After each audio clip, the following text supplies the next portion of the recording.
Bonjour! Dans cette vidéo, nous allons enfin voir l'insuffisance cardiaque et ses types, notamment les insuffisances cardiaques systoliques et diastoliques. Dans les vidéos précédentes, nous avons fait quelques rappels sur des notions très importantes pour la compréhension de l'insuffisance cardiaque. Alors si vous ne les avez pas encore vues, je vous suggère de le faire avant et je vous mettrai les liens dans la description. Comme nous l'avons déjà dit, le cœur doit pouvoir convenablement répondre aux besoins de l'organisme, et ceci notamment en maintenant un débit cardiaque adéquat. L'insuffisance cardiaque survient lorsque le cœur n'est plus capable de le faire, et ceci soit par une modification ou plutôt une altération de l'un de ses déterminants, c'est-à-dire soit la fréquence cardiaque, soit le volume d'éjection systolique. L'insuffisance cardiaque peut être soit aiguë ou chronique. Dans l'insuffisance cardiaque aiguë, il y a une réduction subite du débit cardiaque, induisant alors une hypotension systémique, pouvant aboutir à un état de choc cardiogénique et une hypoxie cérébrale.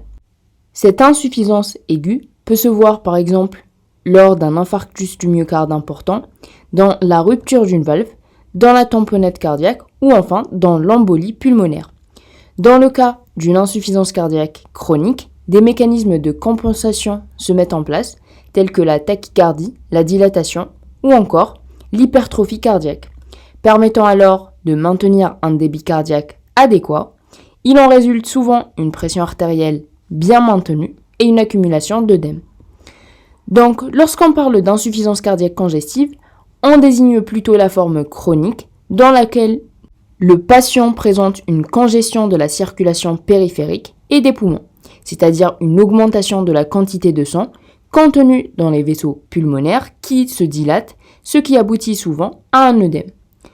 Dans le cas d'insuffisance cardiaque chronique, l'insuffisance cardiaque se développe plus lentement, comme dans le cas de l'ischémie myocardique due à une plaque d'athérosclérose dans les artères coronaires, dans l'hypertension artérielle ou encore dans la progression d'insuffisance aiguë vers une insuffisance chronique. On pourrait aussi diviser l'insuffisance cardiaque en insuffisance cardiaque systolique ou diastolique. Ces dernières peuvent à leur tour être distinguées selon leur cause en celles qui induisent une altération de la contractilité ventriculaire, celles qui induisent une augmentation de la post-charge et enfin celles qui altèrent la relaxation et ou le remplissage. L'insuffisance cardiaque qui résulte d'une anomalie de l'éjection ventriculaire, soit par une altération de la contractilité ou une augmentation de la précharge, j'expliquerai comment ces deux points sont liés, ou une augmentation de la post-charge constitue l'insuffisance cardiaque systolique. Donnons quelques exemples. Supposons qu'un patient ait une maladie des artères coronaires ou coronaropathie, dans laquelle le flux sanguin vers le muscle cardiaque est partiellement ou complètement obstrué. On sait bien que le myocarde a besoin d'un apport sanguin riche en oxygène pour pouvoir fonctionner convenablement, et cet apport est normalement assuré par les artères coronaires. Mais s'il n'est plus assuré parce que justement ces dernières sont soit partiellement ou complètement obstruées, il pourrait alors y avoir une ischémie, c'est-à-dire une diminution de l'apport de sang et d'oxygène vers le cœur, qui aura pour conséquence soit un angor, soit des syndromes coronariens aigus, c'est-à-dire angor instable ou infarctus du myocarde, soit dans les cas les plus sévères, une mort subite par arrêt cardiaque. Car le cœur n'arrive plus à pomper convenablement le sang vers les organes périphériques, on aura donc une altération de la contractilité. De même, une altération de la contractilité survient dans les cas de cardiomyopathie dilatée, où le myocarde s'affaiblit et où la cavité cardiaque se dilate. Une augmentation de la précharge, c'est-à-dire du volume télédiastolique, pourrait induire au plus ou moins long terme une altération de la contractilité. Supposons par exemple qu'on ait un cas d'insuffisance mitrale. Normalement, lorsque le ventricule se contracte, la valve mitrale est fermée et le sang passe dans l'aorte. Par contre, dans le cas de l'insuffisance mitrale, une portion du volume d'éjection systolique est éjectée vers l'oreillette gauche. Il y aura alors une diminution du débit cardiaque et une élévation du volume et de la pression de l'oreillette gauche. Le sang qui régurgite et reflue ensuite pendant la diastole dans le ventricule gauche en même temps que le reste du retour veineux pulmonaire normal va induire une pression ou un stress sur le ventricule gauche lié à l'augmentation du volume.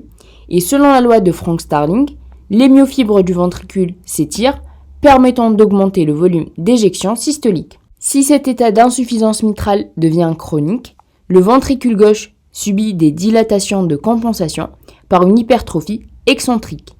Mais au fil du temps, ces dilatations induisent une altération de la contractilité et de la fonction systolique et une diminution encore plus grande du débit cardiaque, aboutissant à l'insuffisance cardiaque systolique. Enfin, une augmentation de la post-charge induit elle aussi une insuffisance cardiaque systolique par diminution de la capacité d'éjection du ventricule. C'est le cas par exemple de l'hypertension sévère non contrôlée ou du rétrécissement aortique avancé. Dans ce cas, il y a un rétrécissement de l'ouverture de la valvule aortique. Il faut savoir que dans les stades chroniques stables, l'augmentation de post-charge peuvent aboutir à une insuffisance cardiaque diastolique, et ceci dû à l'hypertrophie compensatrice du ventricule et une diminution de la compliance du ventricule qui n'arrive donc plus à se remplir convenablement. Parlons maintenant des insuffisances cardiaques diastoliques. Les insuffisances cardiaques diastoliques peuvent être dues soit à une altération du remplissage diastolique de la relaxation ventriculaire. Donnons des exemples. Une altération du remplissage diastolique peut être due soit à une tamponnade cardiaque. Dans ce cas, on a un épanchement péricardique, c'est-à-dire une accumulation de liquide ou de sang entre les deux feuillets du péricarde, ce qui comprime le cœur, l'empêchant alors de se remplir de sang. Par conséquent, la quantité de sang éjectée est inférieure à la normale. D'autres exemples d'une diminution du remplissage incluent un rétrécissement mitral ou encore une péricardie constrictive caractérisée par un épaississement des feuillets constituant le péricarde. Une altération de la relaxation ventriculaire, quant à elle, peut être représentée par une hypertrophie du ventricule gauche qui résulterait de cette hypertension chronique par exemple dont on avait parlé tout à l'heure. Cette hypertrophie concentrique induit une diminution du volume de sang que peut accepter le ventricule. Ceci peut aussi se voir dans les cas de cardiomyopathie hypertrophique. Cette altération de la relaxation peut aussi se voir dans les cardiomyopathies restrictives, dans lesquelles le ventricule a une compliance diminuée, ce qui se traduit par une diminution de l'étirement, aboutissant alors à une diminution du remplissage. Elle peut se voir encore dans les fibroses ou les ischémies myocardiques, par exemple, où il y a une inhibition transitoire de l'apport d'énergie et de la relaxation diastolique. Il y aura alors un retard de relaxation du ventricule. Enfin, une augmentation de la fréquence cardiaque peut influencer la diastole. Par exemple, une augmentation de la fréquence diminue le temps de remplissage diastolique, donc le dysfonctionnement diastolique peut être aggravé par une tachycardie ou une arythmie. Qu'on ne catégorise pas toujours les insuffisances diastoliques, comme je l'ai fait ici. Certains considèrent par exemple qu'on a plutôt 3 classes, selon leur cause, celles qui empêchent l'expansion du ventricule, celles qui augmentent l'épaisseur de la paroi et donc réduisent la taille de la chambre, ou enfin, celles qui retardent la relaxation diastolique. On pourrait encore catégoriser les insuffisances cardiaques en 2 catégories, et ceci selon la fraction d'éjection. On aurait donc soit une insuffisance cardiaque avec une fraction d'éjection réduite, et ceci sera une autre manière de désigner une insuffisance cardiaque systolique, ou une insuffisance cardiaque avec une fraction d'éjection préservée, et qui sera donc principalement une insuffisance cardiaque diastolique. L'insuffisance cardiaque avec une fraction d'éjection réduite pourrait avoir pour cause soit une altération de la contractilité ou une augmentation de la post-charge.